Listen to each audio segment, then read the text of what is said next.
अजमेर से इस वक्त की बड़ी खबर सामने आ रही है। राजस्थान में सरकार अभी लॉ एंड ऑर्डर को लेकर सख्ती से पेश आ रही है।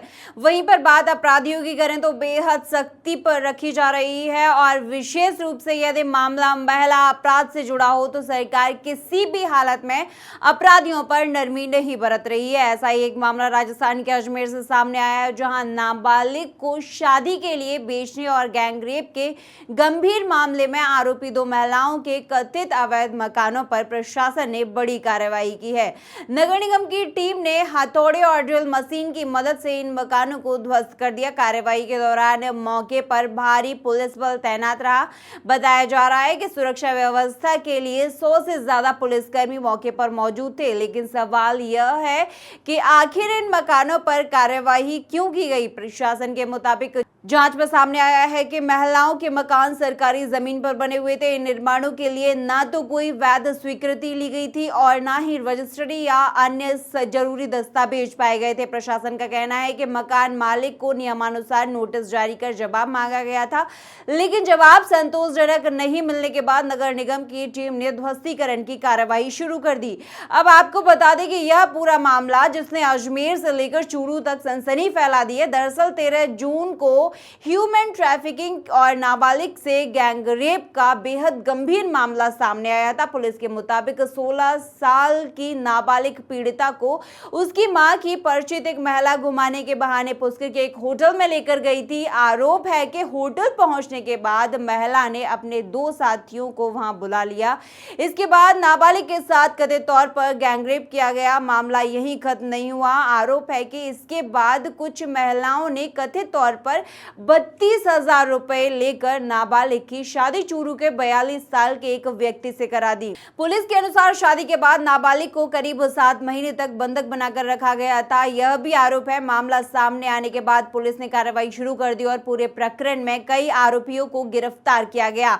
इस पूरे मामले में प्रशासन ने आरोपियों के खिलाफ एक और बड़ा कदम उठाया है। अजमेर के एडिशनल एसपी हिमांशु जागीन के मुताबिक ह्यूमन ट्रैफिकिंग और नाबालिग से गैंगरेप के मामले में आरोपी दो महिलाओं के अवैध निर्माणों के खिलाफ कार्रवाई की गई है। जांच में ये मकान सरकारी जमीन पर अवैध रूप से बनाए गए पाए गए हैं। इसके बाद नगर निगम के सहयोग से इन निर्माणों को ध्वस्त किया गया। वहीं नगर निगम के अतिक्रमण प्रभारी रमेश चौधरी ने बताया है कि दरगाह थाना पुलिस से मिले पत्र के बाद इन निर्माणों की जांच कराई गई थी। जांच के दौरान सामने आया है कि दोनों आरोपी महिलाओं के मकान वन विभाग, नगर निगम और अजमेर विकास प्राधिकरण यानी एडीए की सरकारी जमीन पर बिना किसी वैध स्वीकृति और दस्तावेज के बने हुए थे।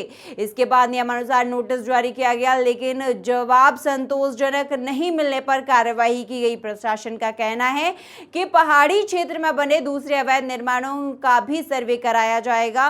खास बात यह है कि बारिश के मौसम में पहाड़ी इलाकों में अवैध निर्माण से भूस्खलन और जनहानि का खतरा भी बढ़ सकता है। इसी को देखते हुए प्रशासन ऐसे निर्माणों के खिलाफ भी कार्रवाई करने की तैयारी में है। इसके अलावा सरकारी जमीन पर अवैध रूप से दिए गए बिजली और पानी के कनेक्शन काटने के लिए संबंधित विभागों को भी पत्र भेजा जाएगा। प्रशासन का साफ कहना है कि अपराधियों में कानून का डर पैदा करना और सरकारी जमीन पर बने अवैध निर्माणों के खिलाफ कार्यवाही करना उनकी प्राथमिकता है। लेकिन इस पूरे मामले ने कई गंभीर सवाल खड़े कर दिए हैं। एक नाबालिग लड़की को कथित तौर पर बहला फुसला कर लेकर जाना और उसके साथ गैंगरेप का आरोप, इसके बाद पैसे लेकर उसकी शादी करा देना और फिर महीनों तक बंधक बनाए रखने का आरोप। यह पूरा मामला समाज और कानून व्यवस्था दोनों के लिए बेहद गंभीर है। अब देखना यह होगा कि मामले में पुलिस जांच आगे क्या नए खुलासे करती है और बाकी आरोपियों पर कानून का शिकंजा कितना मजबूत होता है। फिलहाल अजमेर में प्रशासन की इस कानूनी कार्रवाई की चर्चा बहुत तेज है। थाने में दर्ज मुकदमा था 104 2026 का, जिसमें आरोपित महिलाएं थी जो वुमेन ट्रैफिकिंग में शामिल थी। उनमें से एक आरोपित महिला का मकान यहाँ पे है जो नगर निगम की संपत्ति पर अवैध रूप से बना हुआ था, उसको डिमोलिश करने की कार्रवाई की जा रही है। और भी है? हाँ, इसके बाद एक और है, उसको भी चिन्हित किया गया, उसको भी डिमोलिश करने की कार्रवाई की जाएगी। इस तरह से अभियान के तहत क्या संदेश दिया जा रहा है? अभियान एक्चुअली मुकदमा दर्ज था। मुकदमे में ह्यूमन ट्रैफिकिंग से रिलेटेड कुछ गंभीर धाराओं में प्रकरण पंजीबद्ध किया गया था। उन तथाकथित ह्यूमन ट्रैफिकर को अरेस्ट भी किया गया था। अब उनकी प्रॉपर्टी के बारे में मालूमात किया गया, तो यहाँ पे नई सड़क पे उनकी प्रॉपर्टी अवैध रूप से बनी हुई होना पाया गया। और इससे मैसेज यही है कि आमजन में, जैसा कि पुलिस का ध्येय वाक्य है, आमजन में विश्वास और अपराधियों में भय बना रहे और वो इलीगल कार्रवाई करने से बचे और इलीगल संपत्तियां जो भी जिन भी अपराधियों की है उन पे भी निरंतर ये कार्रवाई होती रहेगी। नगर निगम की कार्रवाई है। सर, ये जो 7 आरोपी थे, 7 आरोपी पे इसी तरीके की कार्रवाई जिन को चिन्हित किया गया है आरोपियों को, जिन की अवैध संपत्ति मिलेगी उन सभी पे कार्रवाई की जाएगी। आप इस पूरे मामले पर क्या सोचते हैं? अपनी राय हमें कमेंट बॉक्स में जरूर बताइए। ऐसे ही राजस्थान और देश दुनिया की बड़ी और ताजा खबरों के लिए बने रहिए हमारे साथ। मैं हूं आपके साथ शीतल जादव। नमस्कार। आप देख रहे हैं MTV राजस्थान न्यूज, देश की अपनी आवाज।